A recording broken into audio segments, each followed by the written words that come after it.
All right, everybody, we are continuing on with imperialism and how that is starting to impact the world. Remember that imperialism is really started by industrialization, which is the unit that we talked about right before this, which is really stirring up a lot of the ambitions in these European countries because, they're creating goods that they're really starting to sell all over the world, and they need resources to be able to fuel that industrial production. So you only have so many in Europe. I mean, that's a relatively small area. Yes, they have enough, but they're looking for more because they don't want to overuse their fields and their mines and their forests and stuff. So they wanted to, excuse me, start looking to Africa and Asia as being sources of the raw materials and markets for potential selling of their goods. Like that was kind of the big thing. Like, yeah, they're making all of these goods, but who the heck are they going to, sell all of this stuff to that they are making all of these goods for? So they're looking for active markets that they can also take over essentially and kind of force these people to purchase and use these goods they're producing in Europe. So imperialism, just for the intro to this slide, is just a policy of conquering and ruling other lands that are definitively not your own. Okay, it's a long slide, and there's two of them. The second one is not as long; it's actually relatively short, but this one is definitely the longest slide. It's just kind of an intro piece to everything that we're talking about. Okay, so Africa, what it looked like prior to imperialism. Africa it's a huge continent. There are thousands of different people that are there. They all have different languages. There's different ethnic groups. There's different linguistic groups. There's a lot of different religions that are going on. Namely, are going to be Christianity and Islam. Africa seems to be kind of split in half in terms of the southern portion being mostly Christian and the northern portion being mostly Islam, because that religion came over along some of the trade routes and stuff that were coming from the Middle East area. So anyway, you've got all kinds of different things. You have huge empires, and then you have like tiny little independent villages. It is a very interesting, very diverse kind of place. And the Europeans really, in the beginning of Africa, controlled very little land. Like they did have some access to some ports, and those were kind of big trading spots, but that was only in the ports along the coastal areas. They really could not travel inland because the rivers were unnavigable, and they were just very fast moving. They were kind of unpredictable. The Europeans had never navigated them before. They didn't really know where the twists and turns were, and there's all kinds of like animals and insects and snakes and lizards and all kinds of big bad things that could do some serious harm to these people, not to mention just the tiny little mosquito with malaria. So that's obviously also a really bad problem, but they couldn't travel inland because of some of these rivers and stuff. And then the further inland you went into Africa, the more severe the tribes actually got as well. So a lot of these coastal tribes did not want to help the Europeans and bring them in closer to the interior of Africa because like they would get into fights and wars, and they weren't interested in doing any of that business. Africa also, the Africans also had pretty extensive trading networks, excuse me, that really kept Europeans from taking over any kind of trade, especially like gold or ivory or something like that. But they had a pretty strong hold on that, and they were pretty complex. So the Europeans were never actually able to really take that sort of thing over. So going into the interior of Africa, seemingly for a long time, was not something that was an option for these Europeans. So it kept Europeans out of Africa for roughly 400 years or so during that whole time of conquest in the world.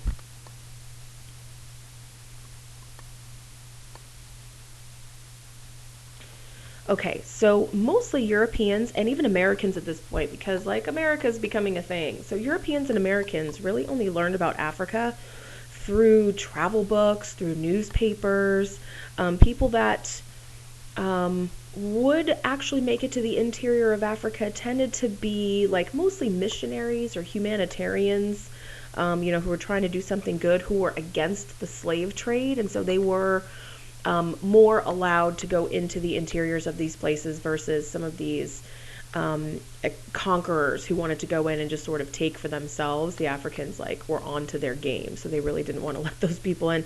But humanitarians and missionaries spreading the word of God or things like that, then they were seemingly kind of okay to let some of these people in. So the only information that really got back to the Europeans and the Americans was stuff that was in travel books and newspapers, and it led to a lot of adventure and mystery and excitement, because this place is new and it's unexplored and no one really knows what's actually happening in the interiors of Africa. So it became this place of interest for Europeans and the Americans.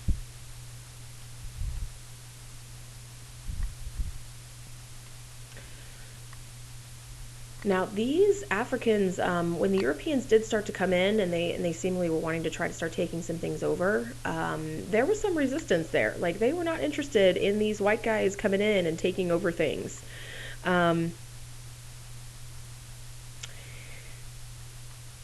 Sometimes some of these African societies were trying to form some alliances with the Europeans. They were hoping that some kind of agreement would allow them to sort of remain independent. But in a lot of cases, that's obviously not going to be the situation at hand. They're going to, even if they do sign something that says, yes, well, you can stay independent, or you can, keep your stuff, they're going to go back against their word in a lot of instances. So this whole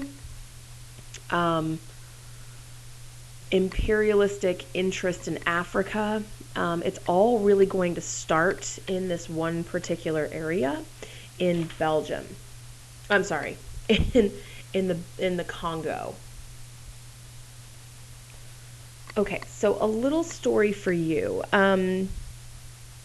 where the Congo is, which is basically kind of in the center of Africa. You guys are going to wind up doing a map, so you'll know exactly where this place is. But thinking, in the center of Africa roughly, this Congo area is going to be where everything sort of starts. There was this guy. His name was David Livingstone. You might have heard his name before in history, David Livingstone. In the late 1860s, he's this minister from Scotland, and he decided he wanted to travel with a group of Africans and go deep into the Central African area. And they were searching for the source of the Nile. That was his main goal. So several years had passed, and no one heard from this dude. A lot of people were like, oh, he's definitely dead. I mean, there's no way that this guy's still alive. So this American newspaper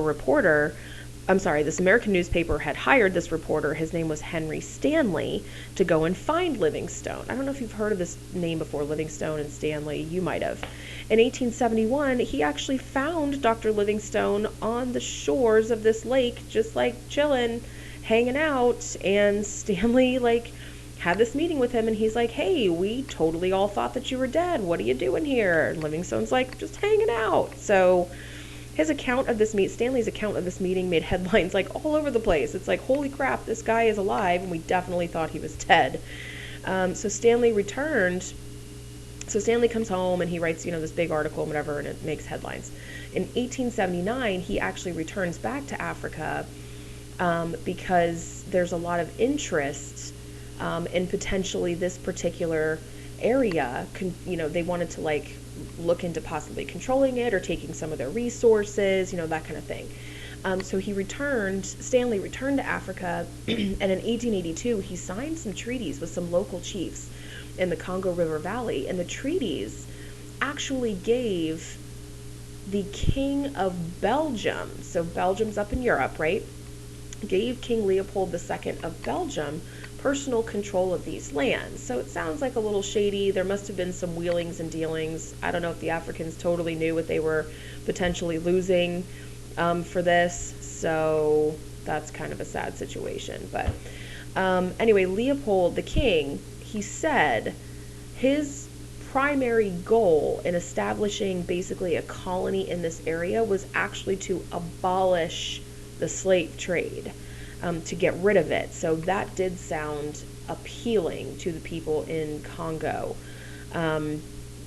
but it's obviously not going to go that way. He did wind up licensing some companies that are going to brutally exploit some of these Africans by forcing them to collect sap from rubber plants, because this is going to be eventually made into rubber, which is becoming a huge thing, because think of the industrial time period.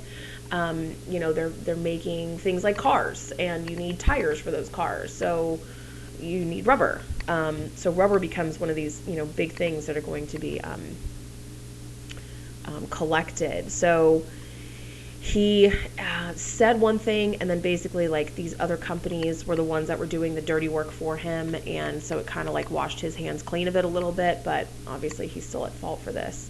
So the time required to do this basically interfered with the care of growing their own food crops. So rubber became known as something called a cash crop. A cash crop is something that you're growing that you're going to make cash off of, obviously the term cash crop, but it's not something you can eat. You can't eat rubber. So these people are growing rubber instead of growing things like food. So that's going to lead to some abuse there, and these people are starving, and they're forcing to work way overtime on these fields. They're going to also be excessively taxed. They're going to be abused. It's not a good situation. So some humanitarians from around the world were like, hey, you guys can't do this to these people. You need to fix this. So the Belgian government decided, you know what, we just need to totally take over this colony. So it's going to become known as the Belgian Congo, because they felt like if they rolled up into this place, that they could just sort of like set regulations, and it would fix all of these abuses and terrible things that are going on over this. So it was a rough situation. Now the Belgian Congo, as it turns out, is 80 times larger than Belgium. So this is going to take some pretty serious work to try to figure out how to appropriately run this place. 80 times larger than your home country. That's pretty crazy. So the main point of this is Leopold's taking of the Congo, official takeover of the Congo, perked up some other people in Europe, and particularly France first. France is like, what? You guys took over some land in the interior of Africa? How did you do that? We're definitely going to need some land as well, because otherwise you Belgians are going to get all of the resources for yourself. So France immediately approves this treaty that's going to send people into France, and they're basically going to set themselves up in the north bank of the Congo River. So they basically butt right up next to the territory that the Belgians had controlled, because they want to make sure that the Belgians don't keep expanding and then therefore taking over everything. So the French have taken over a chunk of land right next to that particular area, and then right after that you get places like Britain and Germany and Italy and Portugal and Spain, who are all also going to immediately start claiming parts of Africa for themselves. This thing at the bottom, I know you can't really see it. It says harsh rule, severe punishment for natives, okay. These people, one of the punishments in Belgium, which is obviously one of the terrible abuses that were happening, if these people that were basically taken in as slaves and not paid very much, if anything at all, if they did not bring back enough rubber for the day, then their hands would be cut off. So, how is that helpful? I mean, obviously that's a terrible, inhumane, disgusting thing to do, but if you are sending somebody out in the field to do work and you need them to continue doing work, the number one thing is you should probably not cut off their hands. Just as a side note, aside from it being just completely disgusting. Here's an actual picture of this. Finally moving on from that first slide. Sorry, it's very long. So these are people, and it didn't matter who, men, women, children. Obviously there's some pictures of some pretty young kids here. They all had their hands cut off because they were not bringing back enough rubber from that day, and it was a horrible situation. They had 5 to 8 million victims. That is half. You're talking half of the population is missing a hand, if not 2 hands. It was a ridiculous notion, and so abusive and horrible and disgusting. Why would you do something like that? Even some of the officials, which this quote is from somebody, even some of these officials were like, wow, who were actually having to do the cutting off of hands, were like, this is an unacceptable, disgusting thing that's going on. I cannot believe that this is actually happening. So anyway, you can read through that quote. But it's horrible to see, someone going out into the field and then returning with people's hands, even hands of little kids. It's very sad. Okay, this is slide 2 of that first one. I know that the first one was really long, and this one's definitely a little bit shorter. It's a much shorter story. Okay, I had mentioned before that as these Europeans were coming in, it's not like the Africans are just going to roll over and let these people come into their countries. They did put up some resistance and some fights so that these people couldn't just, freely come in. The problem is the Europeans are going to have better weapons. I mean, they're just straight up going to have guns, and that's going to take care of what they need to take care of, which is unfortunate. So they did try to some of the Africans did try to form alliances with each other, or, to try to fight back against the Europeans. Or sometimes they tried setting up an alliance with the Europeans themselves and just sort of hoping, like, okay, I'll work with you, but we would like to remain independent. And the Europeans are like, yeah, sure, as long as you'll give us your stuff, that sounds good. But then they usually wound up going back on their word anyway. So the only successful resistance movement that happened, which is a very interesting thing, happened in Ethiopia. So Ethiopia, the victory was due to this one guy. His name was Menelik II, which is his picture right there on that slide. So he became the emperor of Ethiopia back in 1889, and he very successfully played this game where he played the Italians and the French and the British basically against each other, because they were all trying to bring Ethiopia into their own spheres of influence. They wanted to set up bubbles in Ethiopia to where they could only trade in and out with that particular area. So, but he basically played these people against each other, and while they were fighting with each other, in the meantime, he started to build up this huge arsenal of modern weapons that he was buying from France and Russia. Menelik, he was about to sign a treaty with Italy. And as he was reading through it, because this guy was pretty savvy, as he was reading through it, he realized that there were differences in some wording in this treaty, and he believed that Italy was that he was about to sign a piece of paper where he was going to give a chunk of his land to Italy. And he obviously did not like that very much, because the Italians thought that they were sneaky, that that he wouldn't necessarily know what he was talking about, and that they could just get him to sign away a portion of his land. This is what happened a lot during this imperialist time period. So anyway, this dude was onto it. Menelik was like, nope, and he immediately declared war. And then in 1896, in one of the greatest battles in the history of Africa, the Battle of Adowa, I'm not sure, Adowa, I think. The Ethiopian forces successfully defeated the Italians and maintained their nation's independence for a long time after this. So good for them. That's pretty fun. So they're really the only two countries, which you'll see later on in the slides, the only two independent ones are going to be Ethiopia and Liberia, which is a separate story that I can talk about later.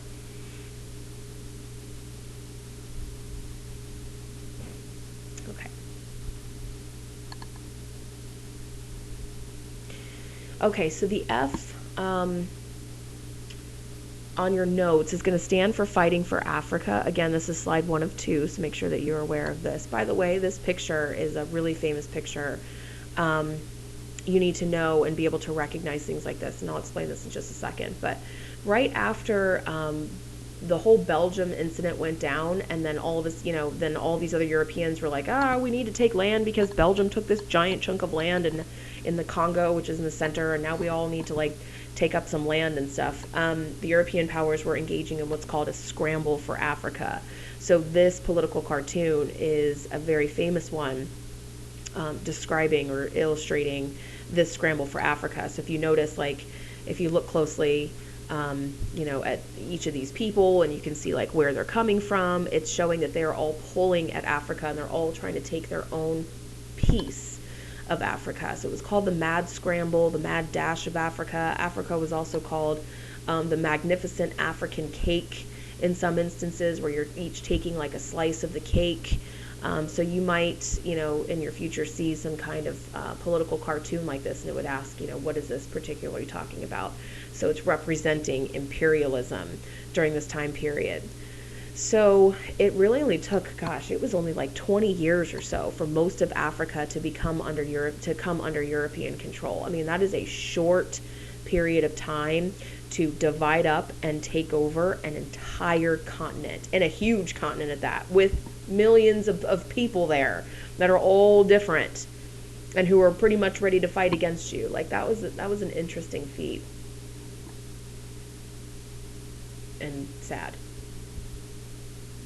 Okay, so slide 2 for fighting for Africa. This is a list of the major European powers that are coming in to take it up. So, I mean, look at that map. Like, they just divided everything up. Great Britain, France, Germany, Belgium, Portugal, and Italy are going to be the major players in this. You have Spain in there a little bit. Who else is in there? Well, that's pretty much it. Everybody else is kind of a bigger player. If you notice on the map, by 1914, the only two places that were independent are going to be Liberia and Ethiopia, which, if I can get my mouse going here, here's Liberia right here. And Ethiopia, which is listed as Abyssinia, is right here. Old name for it.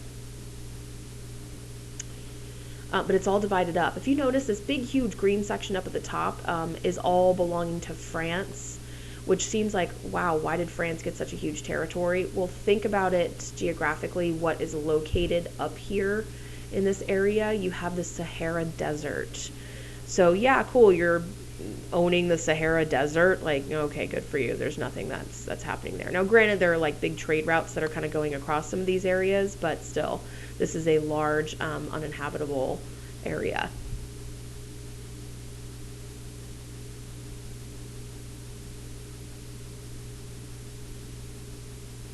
Okay, so looking at the R in Africa, the riches in Africa. So the Europeans discovered, and they've known for a long time that gold was an option in Africa. Gold and salt were some of the big things that were exchanged with Africa for a long time now. But the major discovery of diamond mines is going to greatly increase European interest. Now, when you have a huge amount of something in an area, the value of it goes down, right? So diamonds and gold and like things like that, okay, there's a lot of it happening in Africa, so the value of it to them is not as high, but for Europeans, where it is rare in Europe, the value of it is actually quite high. So these people are going to be interested in rolling up into some of these places that have huge diamond mines, and one of the biggest areas is going to be South Africa. Like the actual country eventually will be South Africa. So all these people started to come in conflict with each other over this. Again, this is slide 1 of 2. Make sure you're aware of that. Going on to the next one.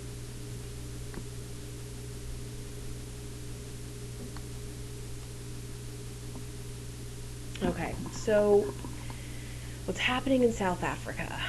The history of South Africa is a big history between the specific group of Africans, the Dutch, and the British. And they're all clamoring for lands in the same area and for those same resources and stuff as well. So the Zulu are the names of the people, the African people that mostly took up this particular area, and they had this pretty good-sized empire going on there for a while, this big like kingdom. Well, eventually, during the age of exploration, the Dutch are going to come into the previously established Cape of Good Hope by Portugal. They're going to roll up into that area. I don't know if you guys remember Cape of Good Hope, which is at the very bottom of South Africa. They come into this area because they're looking for, basically they want to set up a way station for their ships that are sailing between the Dutch East India Trading Company, which is like over in the Indies, and back home for them. It was kind of like a halfway point for them. So they wanted to set up like a way station for their ships. So they came in and they gradually started taking over some of the Zulus' land and started to establish large farms for themselves. But this was over quite a period of time. So they did have little wars and stuff, but eventually, like, everybody kind of settled in and figured things out, I guess, which was unfortunate, obviously, for the Zulus. Um, these people, these Dutch farmers that came into this area, are known as Boers. Boer is the Dutch word for farmer. Okay, so they when they came into South Africa, it was roughly like the 1600s or so, and this was like about 200 years of time that these people had taken up this area. So you're talking about several generations of people who had established farms, and so their family lines owned these farms for a while. Again, it was at the expense of the Zulus, but that's the unfortunate part about history.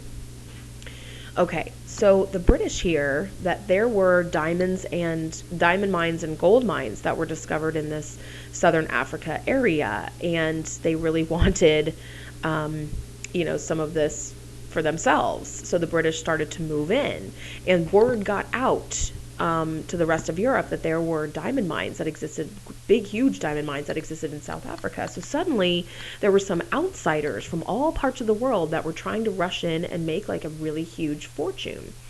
The Boers were just pissed about it. I mean, they wanted to try to keep these people from gaining any kind of political rights. They attempted to start some rebellions. That's going to wind up failing, and the Boers ultimately are going to blame the British for basically leaking this little secret, I guess, that they had. And they're saying these people are coming in, they're only looking for diamonds, they're going to ruin our land, they're going to take everything over, they're going to enslave everybody. It's a horrible situation. So they're going to start a war, basically. So it's going to be known as the Boer War, I guess the first Boer War in this particular instance. The Boers wanted to try to get away from the British because they're the British. Like, they're going to roll in guns blazing, and they're going to be successful because they're the British. So the Boers started to make this trek, and it was called the Great Trek. They were trying to move north to try to get away from all the stuff that was going on, and that meant leaving some of their farms that had been in their families for generations. And the British just sort of followed them and realized that there were even more diamond mines that were happening in some of the northern territories where these Boers were moving into. So the British got a little angry, and they were like, hey, you guys are just keeping more diamond mines from us. That's rude. And it's a huge miscommunication, greed thing that is going on during this time period. So this Boer War actually, gold in the northern region as well, which is going to lead to a second Boer War. These wars that are going to be fought are known as the first modern total wars, because the Boers are going to launch pretty huge commando raids, and they're going to use guerrilla tactics against the British, which is where they know the land and they can jump out at any point, and attack the British.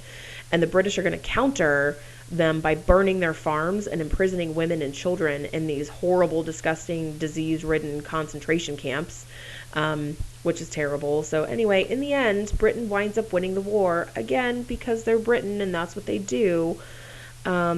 And then in 1902, the Boer republics are going to wind up being joined into like a self-governing union that's ultimately just going to be controlled by the British anyway. So Britain is going to come into this place and into South Africa and essentially take everything over. Have you guys ever heard someone from South Africa? Have you heard their accent before? They have a very British, it sounds slightly different, but they do have a very British accent, people in South Africa. But that's because Britain came in and took over this area for quite a period of time in history.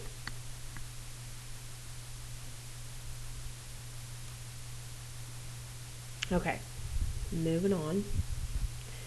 Here's a picture of this, everything that I've been talking about. Basically, these people over here in this picture are Boers. They are the Dutch farmers, and they're obviously pretty well armed in this particular picture, but they're going to fight back. So you have this general movement. If you're looking on this map, this is South Africa down here. This is Cape Town, or Cape of Good Hope is down here. You had originally like a Zulu population that existed here, and then you had these Dutch people move into this particular area, these Boers, and then over about 200 years they started taking up their land, which effectively pushed these Zulus up more north this way.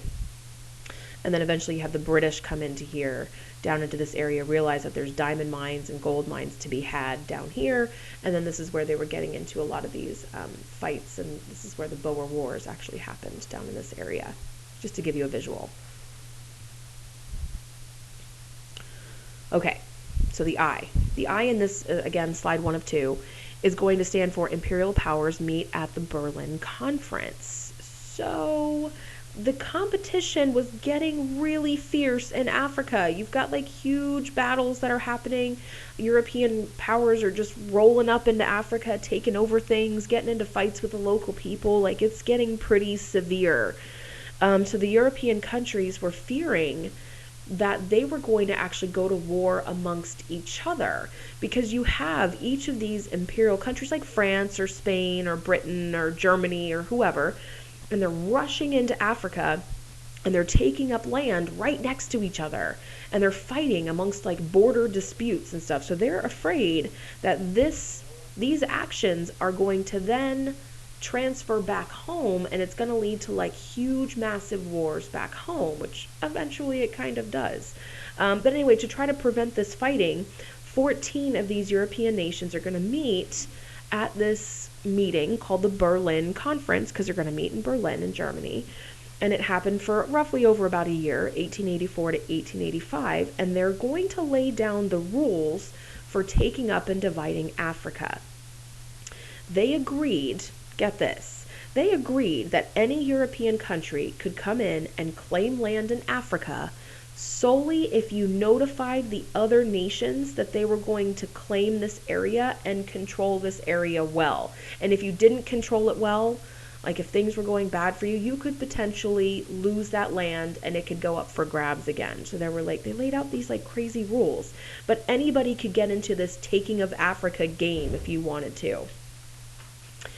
So as long as you let everybody else know, hey, I'm interested in the area of Egypt or Libya or Morocco or Nigeria.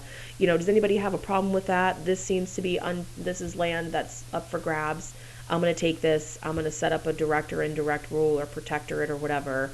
You guys cool with that? And everybody at this meeting would be like, yeah, sure, that sounds good. I mean, it's crazy. Here's the wild part. No African ruler attended those meetings. Not one. Like, they weren't invited to them. But the conference was ultimately sealing Africa's fate. But they didn't invite they didn't care about them. They didn't care about any African rulers. They didn't care about the different African languages. They didn't care about the different ethnicities, about the different cultures and backgrounds, about the different, like, tribal wars that were going on. They didn't care about any of that stuff. They were just interested. They were just seeing dollar signs in their eyes. They were just interested in taking their stuff and trying to get cheap labor sources out of this. So it was horrific. By 1914, the only two places, again, that are independent, which I think is on the next slide. Well, it's not, but the only two places that are left and remained free from European control are going to be Liberia and Ethiopia. So this is the other slide. So for I, Imperial Powers Meet at Berlin Conference. So the outcome is, again, Africa is divided amongst European powers. They're creating these like kind of random, crazy boundaries. Some of these cultures are going to be greatly divided. Some of them you're going to be forced to be combined. They didn't care about religion. They didn't care about rivalries with, African tribes. They didn't care about any of that stuff. And some places like France, who's going to have a direct rule, also is going to have another harsh add-in to this, which is going to be assimilation, which is where the African people are not only going to be taken over by France, but now they're also going to be forced to speak French, to learn the French culture, to celebrate the French holidays. I mean, and give up all of your previous traditions and cultures. I know that we can't really, as Americans, relate to this and understand this because this has never really happened to us. But I mean, imagine somebody coming in and saying, you no longer can do the things that you're used to doing. Now you have to do everything that we're doing. And I don't care what you say about it. It's a pretty wild thought. It's very hard to put ourselves in that position. Okay, going on to the next slide. Okay, On your paper, in the box that says that's for C, it's going to be colonization by European imperialists had both positive and negative effects on Africa. So you need to divide this box in two, and excuse me, at the top of one side you need to write positive, and then on the other side you need to write negative. So I'm going to have a couple of slides of the positive effects of imperialism on Africa and a couple of slides on the negative effects of Africa. Come find me if this doesn't make any sense to you. Okay, so one of the positive effects, so put this on the positive effects side in this box for box C in your notes. One of the positive effects is the Europeans brought with them the introduction of modern machinery from the Industrial Revolution time period. They're bringing this stuff with them. So like modern transportation, mostly is going to be cars, very little cars, but cars, mostly a lot of trains. They're going to start building like train tracks like crazy. They're going to also bring with them communication systems like telegraphs and railroads and telephones. So that's going to help these people to communicate from point A to point B. This is all stuff that they did not have in Africa before. So that is positive. You have to find something that's positive during this time period. Another positive thing is medicine is going to come into this. So like we have vaccinations now, thanks to Edward Jenner, starting with that smallpox or cowpox vaccination. So medicine is going to greatly improve people's lives as well, because you're just not going to die from little things. Plus those Europeans are gross, man. They're bringing in like diseases left and right that the Africans didn't necessarily have. So this vaccination thing is going to be helpful in maintaining population growth. Also, they're going to bring with them different types of food and new farming techniques, as well as things like crop rotation systems and the seed drill, those things that were coming out of the Industrial Revolution time period that was very beneficial in producing more food. So that is going to greatly improve the overall nutrition in Africa. So population increases are happening quite a bit. Again, that's something that is positive. Okay, looking at the negative side, I think there's two negative slides. Looking at the negative side, obviously the African people are going to be treated as inferior. They are less than the Europeans because they are of a different skin tone. You get that racist thing happening. It doesn't really have to do with religion anymore. It doesn't have to do with cultural differences. It really boils down to a racial difference. And this started just basically slightly before this time period, with mostly Age of Exploration time period with the slave trade. This picture is famous. It is showing an African slave being strangled, and you need to know this one, being strangled or, tightening its grip basically around Africa, and it's showing a very white face on the snake with a crown, indicating that this is a king coming in to take over this area. It's a very famous political cartoon. Okay, another negative effect is the Europeans, when, like I said before, when they divided up Africa, they're going to ignore tribal, ethnic, cultural boundaries. They don't care about any of that stuff. It's going to actually lead to a few more tribal conflicts in some of these African nations that actually continue on to this day. If you look at places like, Rwanda.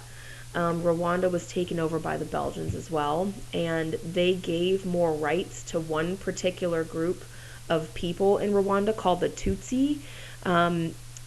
They were the minority population. They were also supposedly the more attractive population, so it made these Europeans they had like lighter skin tones, longer necks, skinnier facial features, just on average. I'm not saying this is every person, but it changed over time, but originally they just had slightly different looks about them. And so these Belgians came in and they gave these people in Rwanda like more rights, and they're the minority population. They gave them more rights over the Hutus, which was the majority population. So the Belgians kind of came into Rwanda and created this like conflict, which a couple hundred years down the road in like 1990 is going to eventually lead to a massive genocide that goes down in Rwanda, where the Hutus finally have enough of these Tutsi people that are like above them because the Belgians gave them power a long time ago, and these Hutus lash out at the Tutsis and wind up killing about 1 million of them. I mean, it was a horrific, and it was in a short period of time. It was a horrific situation. So a lot of this stuff that's happening during this particular time period is leading to massive consequences in the future for Africa. Eventually, the biggest thing is all of these people in Africa, all of these European countries, these imperialist countries that come over and take over Africa, are just going to wind up leaving eventually, and they don't clean up their mess. They've made this huge mess of Africa, and they really don't clean it up, and it leads to these huge problems for Africa in the future, and it's one of the main reasons why Africa today is still behind in everything. It's a really sad situation that it's one continent did this to another continent. The video that's on here, I'm going to double check to make sure that it's still available, but it is a little graphic, so fair warning on that end, but it's, click on that picture and you'll be able to watch it.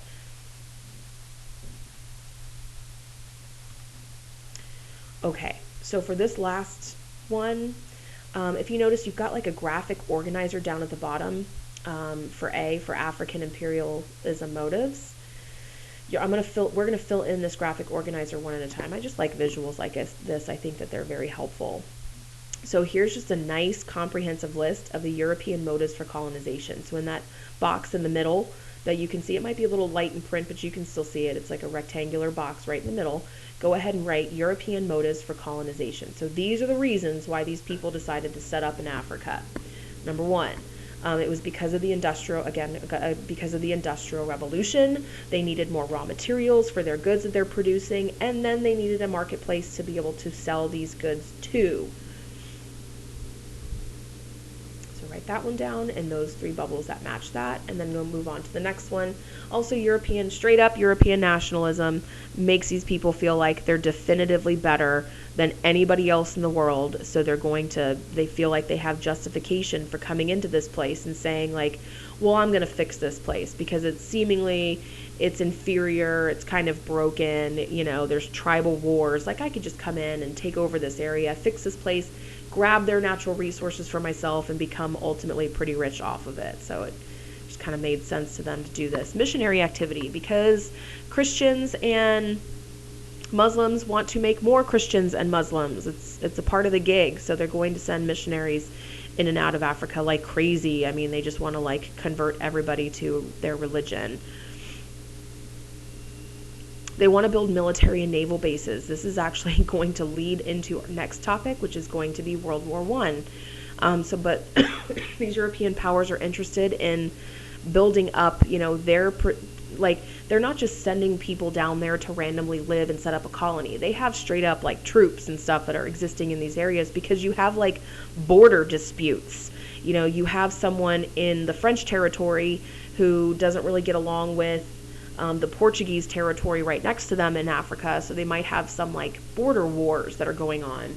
So you have to send troops and stuff down there. So they're building up their military bases and also their naval bases, since there's a lot of these ports are obviously on water.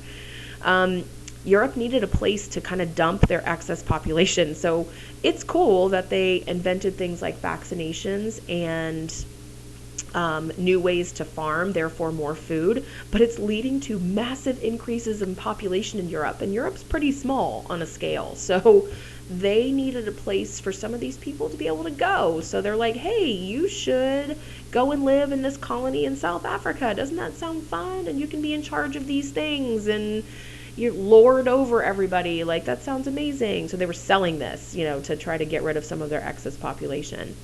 There were social and economic opportunities as well. Like I just said, if you go and live in this place, you could potentially be a leader in this particular area, and then therefore you're going to make more money, and so you have social and economic opportunities there. Humanitarian reasons too. Again, they felt like these people were childish. They felt like they didn't know what they were doing just because they were a different race and from a different area. Because European nationalism was so strong, they felt like everybody else was just so inherently inferior that these Europeans wanted to go out and quote unquote fix everybody, and make them like them because they're the most advanced in the world and they have all of these advanced things. So humanitarian reasons, they were going out and, trying to, again, quote unquote, fix some of these populations that they felt were broken. And then this last one, just straight up good old fashioned European racism. They just, again, felt like they were significantly better. It's social Darwinism too. Social Darwinism is survival of the fittest. You're going to do what you need to do in order to survive and rise up against everybody else. So if you're going up into an area and taking it over, it's because you feel like you're better than them and that your gene pool should continue on and other gene pools shouldn't necessarily continue on. So it's a part of that social Darwinism idea. I have White Man's Burden on here. Not that I know that if they're going to mention it on your SOL or anything or not, but it is basically one of the most, if not the most, racist poems during this time period. It's talking about Africa being the white man's burden. A burden means something that is annoying you or something that needs to be fixed or something that weighs heavily on you. So the Europeans had been trading with Africa for a long time. They had been exposed to these people for a long time. They've seen their way of life, and it's obviously vastly different from the way that the Europeans live. So the white people, the Europeans, felt like it was their job to go down and take care of these people and fix them. And it's something called paternalism, when you take them under your arm as if you're their dad and fix all of their problems. But this was a very racist poem, which you can look it up and read it if you want to. It's pretty easy to understand, which talks about how childlike and awful these Africans are and how they don't know what they're doing, and it's the job of the white man to come and fix them. It's pretty terrible and interesting to read, for sure.